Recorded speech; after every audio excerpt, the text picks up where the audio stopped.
Hello everyone, আসসালামু আলাইকুম। Welcome to my channel cooking time BD. আজ আপনাদের সাথে শেয়ার করব বাইং মাছ নারকেলের দুধ দিয়ে ভুনা। এই বাইং মাছের রেসিপিটা আমার দাদি করতো, আর তাই আমি এটা খুবই পছন্দ করি। আর এভাবে বাইং মাছ ভুনা করলে সবাই চেটেপুটে খাবে। দেখেন, আমি বড় বড় 3টা বাইং মাছ নিয়ে নিয়েছি। এই বাইং মাছগুলো আমার পুকুরের মাছ।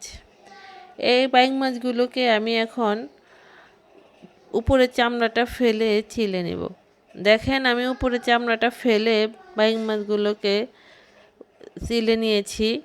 পুরো চামড়াটাই উপর থেকে ফেলে দিয়েছি। এবার আমি নারকেল নিয়েছি, নারকেল কুড়িয়ে নিয়েছি। এবার আমি নারকেলের দুধ নেব।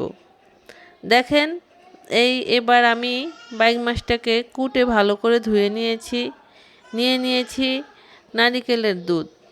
এবার সাথে নিয়েছি রসুন বাটা এবং নিয়েছি আদা বাটা। সব মশলাগুলো দিয়েই আমি আজকের বাইং মাছগুলো রান্না করব। দেখেন, আমি 4 থেকে 5টা পেঁয়াজ কুচি করে নিয়েছি, সাথে নিয়েছি কাঁচামরিচ ফালি করে। এবার আমি চুলোতে কড়াইটা বসিয়ে দিয়েছি। আমি এবার কড়াইতে তেল দিয়ে দিব।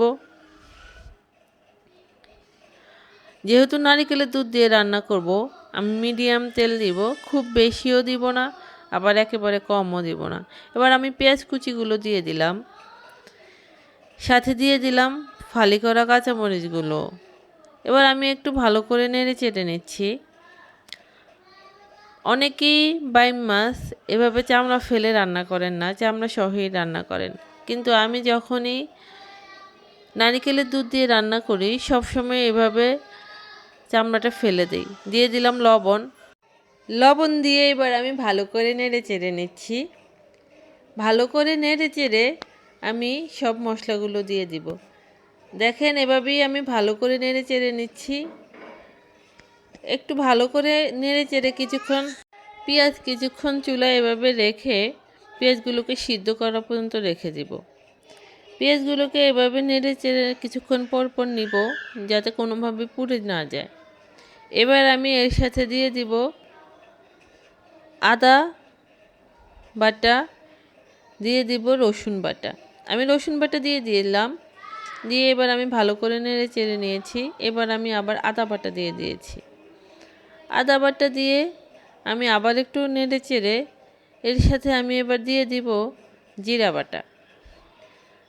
যদিও এখানে আমি জিরা বাটা ইউজ করব না, আমি জিরার গুঁড়ি ইউজ করব, কারণ আপাতত আমার কাছে বাটা জিরা নেই, তাই আমি জিরার গুঁড়িটাই ইউজ করে নিলাম। এবার আমি জিরার গুঁড়িটা দিয়ে ভালো করে নেড়ে চেড়ে নিচ্ছি। এবার আমি একটু নারকেলের দুধ দিয়ে দিব, দিয়ে আবার একটু ভালো করে নেড়ে চেড়ে নিব। পুরো দুধটা আমি দিব না, কারণ একসাথে পুরো দুধটা দিলে মাছটাকে ভালো করে কষানো যাবে না, তাই আমি হাফ দুধ দিয়ে দিলাম। নারকেলের দুধটা আমি প্রায় 1 ফালি নারকেলের দুধ নিয়েছি, যার অর্ধেকটা আমি এখন দিয়ে দিয়েছি। এবার আমি দিয়ে দিলাম মরিচের গুঁড়া স্বাদ মতো। সাধারণত নারকেলের তরকারিতে আমি ঝালের পরিমাণটা একটু মিডিয়াম খেয়ে থাকি, আপনারা চাইলে বাড়িয়েও দিতে পারেন। দিয়ে দিলাম হলুদের গুঁড়িও। নারকেলের তরকারিতে আমি হলুদটা একটু কমই ইউজ করি, যাতে কালারটা দেখতে খুব সুন্দর আসে। এবার সব ভালো করে দিয়ে আমি কিছুক্ষণ মশলাটাকে এভাবেই কষিয়ে নিচ্ছি, কারণ মশলাটাকে একটু ভালো করে কষিয়ে না নিলে তরকারিটা ভালো লাগে না, ফ্লেভারটা ভালো আসে না। এবার আমি সব মাছগুলো দিয়ে দিলাম, দিয়ে আমি একটু হালকা নেড়ে চেড়ে নিচ্ছি, এমনভাবে নাড়তেছি যাতে কোনোভাবে মাছগুলো না ভেঙে যায়। এভাবেই কিছুক্ষণ আমি ভালো করে কষিয়ে নিচ্ছি। দেখেন, আবার একটু নেড়ে চেড়ে নিচ্ছি যাতে নিচে লেগে না যায়। আর এইভাবেই আমি মশলার ভিতরে মাছগুলোকে বারবার নেড়ে নেড়ে ভালো করে কষিয়ে নিচ্ছি। ভালো করে কষিয়ে নেওয়ার পর এবার আমি দেখেন এই বাকি নারকেলের দুধটুকু আমি দিয়ে দিচ্ছি, কারণ এখন যদি আমি এই দুধটুকু না দিয়ে দেই, মাছটা নিচে পুড়ে লেগে যাওয়ার সম্ভাবনা থাকবে। তাই আমি সবটুকু নারকেলের দুধ মাছে দিয়ে এবার মাছটাকে আমি আবার একটু নেড়ে চেড়ে নিচ্ছি। আপনারা খেয়াল করলে দেখবেন যে আমি হলুদের পরিমাণটা কিন্তু খুবই কম দিয়েছি।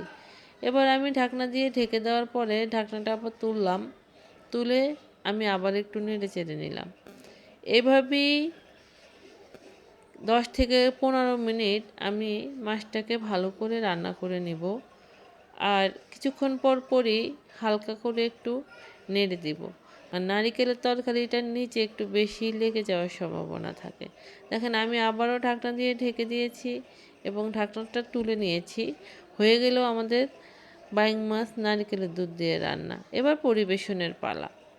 দেখেন খুব ভালোভাবেই আমাদের রান্নাটা হয়ে গিয়েছে এবং খেতে দারুণ হয়েছে।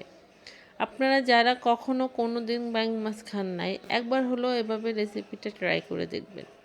দেখেন পরিবেশনের জন্য রেডি হয়ে গেল আমাদের নারিকেলের দুধ দিয়ে বাইং মাছ রান্না। আপনারা চাইলে আপনারাও একবার ট্রাই করে দেখতে পারেন। আমার